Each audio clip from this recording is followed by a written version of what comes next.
Omnibus Law dan Rasionalitas oleh Babu EJB.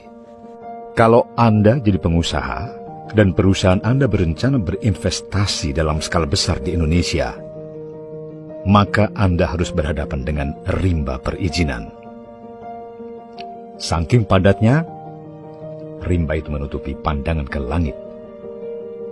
Kalau Anda tidak hati-hati, di rimba itu Anda bisa kena mangsa binatang buas dan tersesat.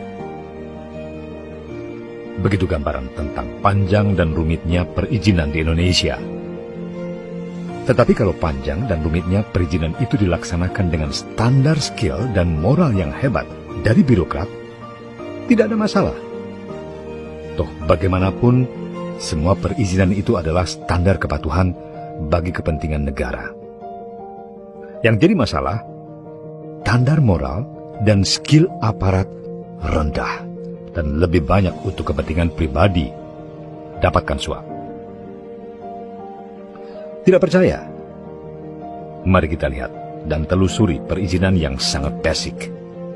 Katakanlah Anda ingin membuka usaha kawasan industri.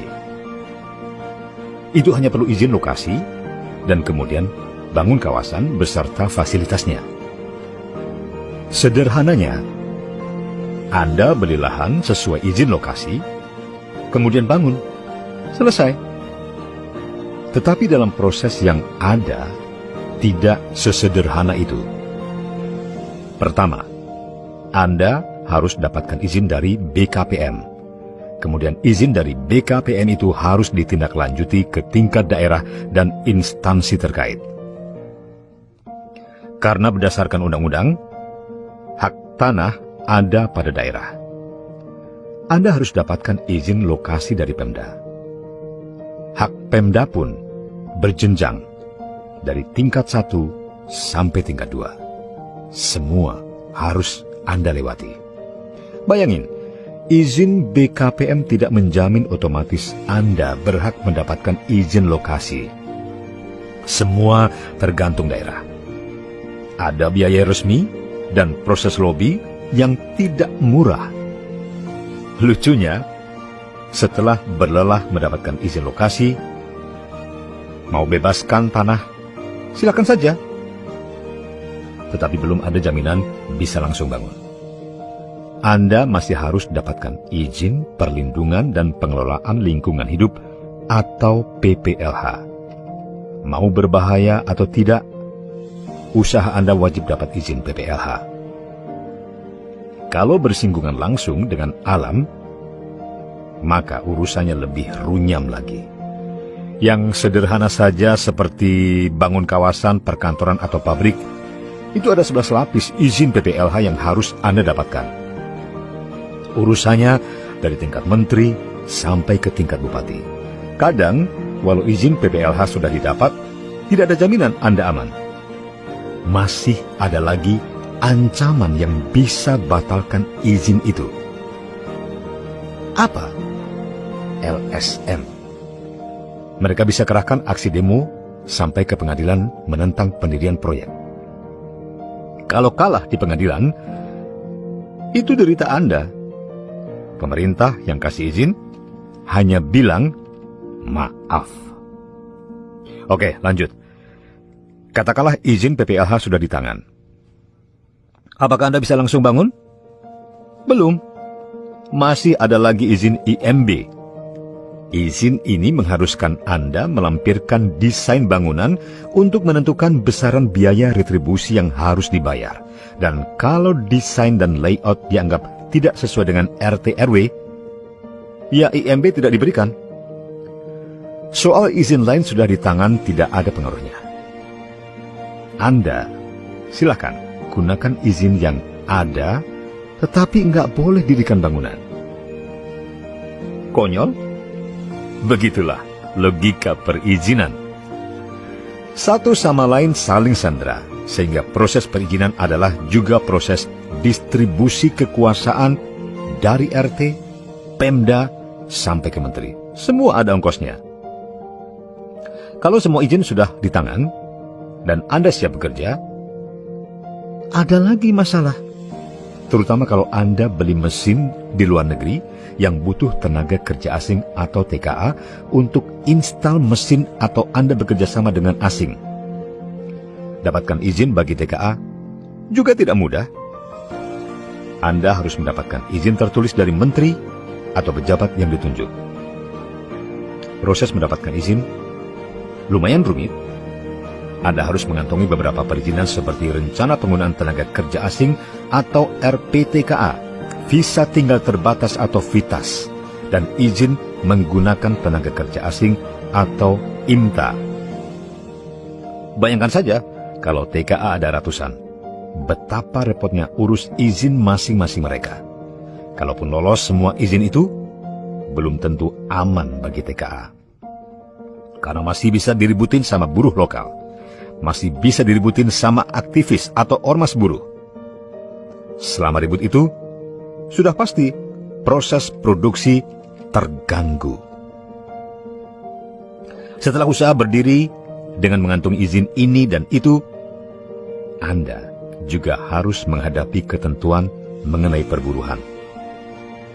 Ini sangat sensitif, karena buruh adalah juga mesin politik bagi para politisi. Jadi, kapan saja bisa meledak membuat semua izin tidak ada artinya. Kalau Anda menerima pekerja, maka Anda tidak bisa pecat buruh tanpa mereka setuju. Hebat tidak? Gimana kalau pekerjaan sudah selesai atau adanya perubahan alur produksi sehingga perlu pengurangan buruh? Itu tidak ada urusan. Mereka tidak mau diberhentikan. Anda tidak bisa pecat. Tetapi, tetap harus bayar. Kalau akhirnya sengketa di pengadilan, Anda tidak bisa atur hakim, pejabat pemerintah, serikat pekerja, dan bayar lawyer. Siap-siap saja dipanggang oleh mereka. Artinya, lagi-lagi harus keluar uang kalau ingin selamat. Belum lagi soal ketentuan UMR. Itu bisa setiap tahun naik tanpa peduli produktivitas naik atau enggak. Serikat pekerja juga berpengaruh menentukan jam kerja lembur. Jadi, Anda nggak bisa seenaknya mengatur jam lembur walau produksi mengharuskan peningkatan jam kerja. Kalau Anda pecat atau berakhir kontrak kerja, Anda harus bayar uang pesangon. Enggak mau? Siap-siap diributin serikat pekerja. Siap-siap perang di pengadilan. Hampir semua pengusaha stres dengan ulah pekerja ini. Apalagi kalau mereka bandingkan dengan China dan Vietnam. Bisnis di Indonesia itu bukan cari uang, tetapi cari masalah. Kalau Anda pernah berinvestasi di luar negeri, katakanlah di Vietnam, Malaysia atau Thailand, Anda akan bilang seperti cerita awal tulisan saya. Perizinan di Indonesia seperti rimba belantara. Di dalamnya ada pemangsa. Bisa membuat Anda tersesat dan frustrasi. Pertanyaannya adalah, mengapa Anda harus masuk rimba belantara? Kalau ada banyak pilihan. Apalagi sudah ada kerjasama regional bidang investasi dan perdagangan. Artinya, kalau Anda butuh bahan baku dari Indonesia, Anda tidak perlu bangun pabrik di Indonesia. Karena sudah ada ME ASEAN. Bangun di Vietnam atau negara ASEAN lainnya, soal tarif sama saja dengan Indonesia. Saat sekarang, kerjasama regional bukan hanya di antara negara ASEAN, tapi juga ada China Free Trade ASEAN, Korea Free Trade ASEAN, Jepang Free Trade Area, APEC, Indo-Pacific. Nah, keberadaan Undang-Undang Omnibus Law bertujuan untuk memangkas perizinan sehingga ramah bagi investor. Sebetulnya pemangkasan itu bukan berarti kekuasaan pemerintah berkurang dan terkesan memanjakan pengusaha, tetapi lebih kepada aturan yang rasional dengan prinsip good governance. Contoh, kalau sudah ada izin lokasi, Untuk apa lagi ada izin IMB dan PPLH? Karena bukanlah izin lokasi itu diberikan atas dasar rencana tata ruang wilayah. Artinya, by design pemerintah sudah memperhatikan semua aspek ketika menentukan RT RW. Aspek peruntukan lahan sampai kepada PPLH. Itu sebabnya Undang-Undang Omnibus Law menghapus izin IMB. Khusus PPLH hanya untuk usaha yang sangat berbahaya, seperti industri, smelter, dan bahan kimia. Berkaitan dengan tenaga kerja, tidak bisa menempatkan perusahaan dalam posisi equal dengan karyawan. Karena risiko ada pada perusahaan dan secara organisasi perusahaan punya sistem pembinaan terhadap buruh dan pekerja. Apa jadinya kalau posisi karyawan setara dengan perusahaan? Jelas, upaya pembinaan tidak akan efektif. Sistem reward and punishment tidak jalan. Nah, gimana mau jalan? Karyawan dan bos equal. Itu sebabnya Undang-Undang Omnibus memberikan hak kepada perusahaan memberhentikan pekerja kalau pekerjaan sudah selesai. Artinya, jangka waktu kontrak kerja berada di tangan pengusaha. Undang-Undang Omnibus Law ini sangat rasional, bahwa perusahaan tidak bayar orang tetapi bayar kerjaan atau produktivitas. Kalau tidak ada produktivitas, ya sorry saja. Mending keluar. Silahkan ambil uang pesangon. Masih banyak di luar sana yang mau kerja serius. Soal UMR itu, dasarnya adalah tingkat pertumbuhan ekonomi daerah. Semakin tinggi pertumbuhan ekonomi daerah, semakin tinggi UMR. Itu wajar saja, karena pertumbuhan ekonomi biasanya dipicu oleh inflasi dan tentu dampaknya harga akan naik. Sebelumnya, UMR ditetapkan sesuka Pemda tanpa memperhatikan pertumbuhan ekonomi. Justru itu tidak adil dari sisi pekerja maupun pengusaha. Dan lagi UMR itu hanya patokan minimal saja. Bukan keharusan jumlahnya sebesar itu.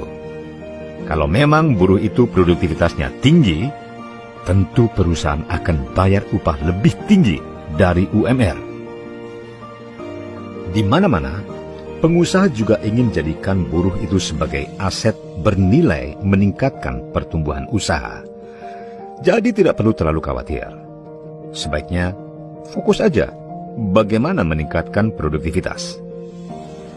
Undang-Undang Omnibus Law juga memangkas perizinan untuk TKA. Sangat sederhana, yaitu kalau perusahaan sudah dapat izin rencana penggunaan tenaga kerja asing atau RPTKA, ya sudah, dia tinggal datangkan TKA.